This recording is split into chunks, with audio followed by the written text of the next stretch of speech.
Imagine this. Nothing is actually wrong. Your family is okay, your job or studies are going fine. Nobody has hurt you today. Life, at least on paper, looks stable. And yet, you wake up with a strange heaviness in your chest. You don't feel excited, you don't feel motivated. Sometimes you don't even know what you're feeling. Then another thought appears. I have no reason to feel this way. And somehow, that thought makes you feel even worse. If you've ever wondered, why am I sad when everything is fine? You're not broken. Your mind is trying to tell you something.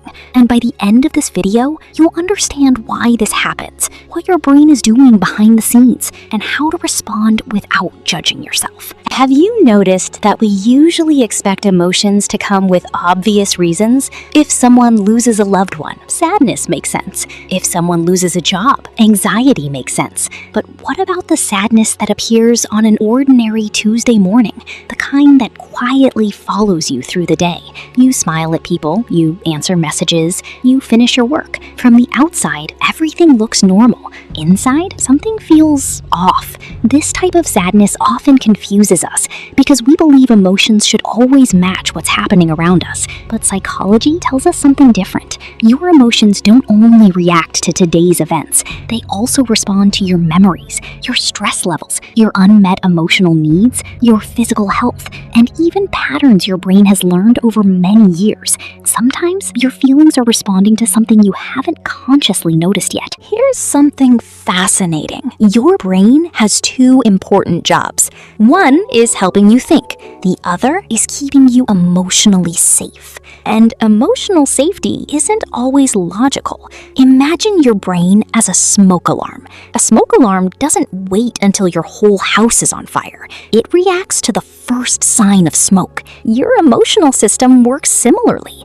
Maybe you've been stressed for weeks without realizing it. Maybe you've been constantly pleasing everyone else. Maybe you've ignored your own needs for months. Your brain notices these tiny signals long before your conscious mind does. Sometimes sadness isn't the problem, it's the notification. Instead of asking, "What's wrong with me?" try asking, "What might my emotions be trying to tell me?" Think about your phone. Even if you aren't using it heavily, eventually the battery runs low. People work the same way. Many of us take care of responsibilities, but forget to recharge emotionally. Ask yourself, when was the last time you felt deeply understood? When was the last time you rested without feeling guilty? When was the last time you laughed without checking your phone?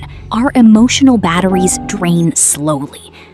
Because it happens gradually, we don't notice until exhaustion turns into sadness. Sometimes what feels like depression is actually emotional depletion. That doesn't mean everyone experiencing sadness has depression.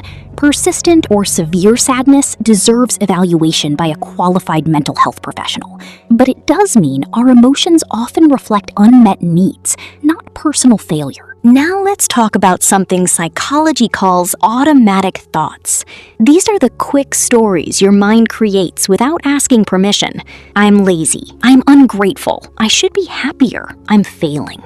The problem isn't just the sadness, it's the meaning we attach to it. Imagine two people wake up feeling emotionally low. The first person thinks, "I'm having a difficult day." The second thinks, "Something must be wrong with me." Who do you think feels worse by the end of the day? Often it's the second person, not because their sadness was stronger, but because they judged themselves for having it. Self-criticism adds another layer of pain.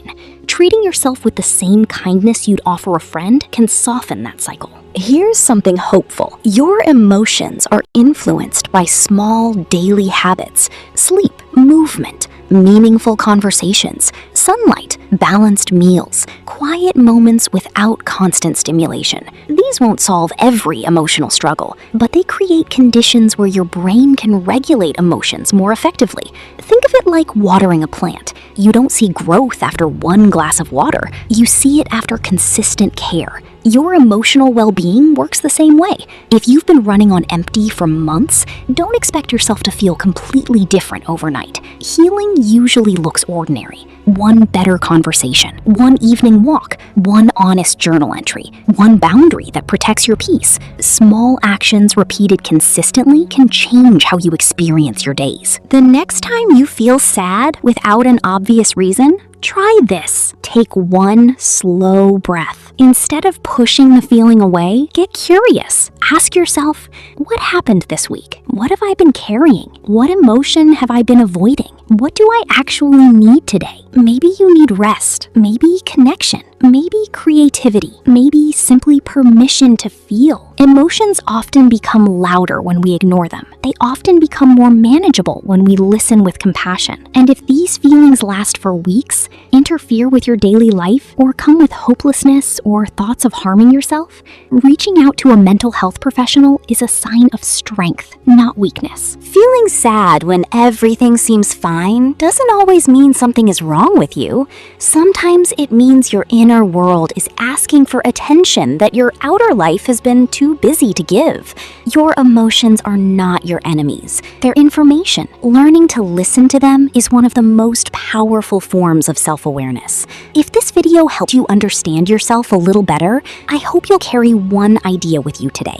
You don't have to earn the right to feel your emotions. You only have to meet them with honesty and kindness. And now I'd love to hear from you. Have you ever felt sad even when life looked completely okay? What do you think your emotions were trying to tell you? Share your thoughts in the comments. Someone reading your story might realize they're not alone. And if you're curious about the psychology behind everyday thoughts, emotions, and relationships, consider subscribing. Every week, we'll explore the science of being human, one conversation at a time.